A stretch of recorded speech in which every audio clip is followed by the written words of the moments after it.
አሁን ስንት መጽሐፍ ተጽፎ ስንት ስብከት ተሰብኮ ስንት ትርጓሜ ተተርጉሞ ስንት ታምር ተደርጎ ክርስቶስ ከተወለደ 2018 ዓመት ሆኖት እስካሁን ድረስ ክርስቶስ አምላክ ሰው ሆነ ሰው አምላክ ሆነ ሲባል እንቅልፉ የሚመጣ ስንት ሰው አለ የማይገባው። ድንግል ማርያም ገና ሳታይ እንዲያው ምኑን እንዴት ብላ እንዳመነችው አይገርማችሁ? አምላክን አምላክ ያበላል፣ አምላክ ያጠጣል፣ አምላክ ያለብሳል፣ አምላክ ያድናል ይባላል እንጂ አምላክ ይወለዳል ሲሏት እንዴት አልጨነቃትም? አይገርማችሁ እምነቷ እንዴት ትልቅ እንደሆነ። የድንግል ማርያም ያህል አማኝ ልብ ተገኝቶ ያውቃል? ኧረ የለም።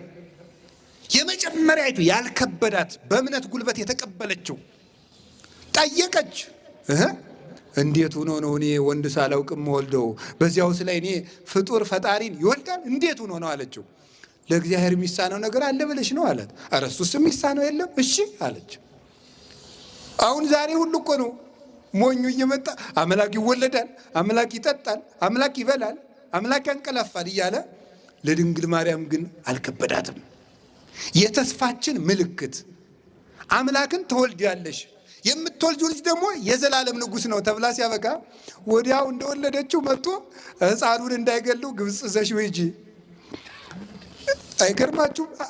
ተስፋው ሙጥጥ አለ ማለት የሚወለደው ልጅ የዘላለም ንጉሥ ነው አላላችሁኝም? እና የዘላለም ንጉሥ ነው የአንድ ሀገር ንጉሥ ፈርቶ የሚሸሸው ምንድን ነው እየተናገራችሁ ያላችሁት አላለችም። እሺ ብላ የመታዘዟ ምልክት 600 ኪሎ ሜትር በላይ የማታውቀውን ሀገር የ15 ዓመት ልጅ ያዝላ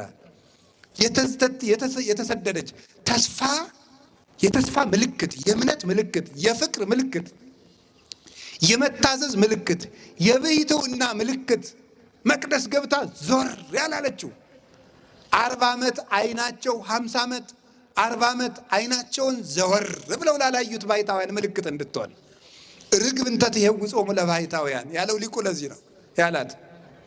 ባሕታውያንን ዙራ የምታረጋጋቸው መልካሚቱ ርግብ እናታችን ቅድስት ድንግል ማርያም የፍቅር ምልክታችን፣ የድኅነት ምልክታችን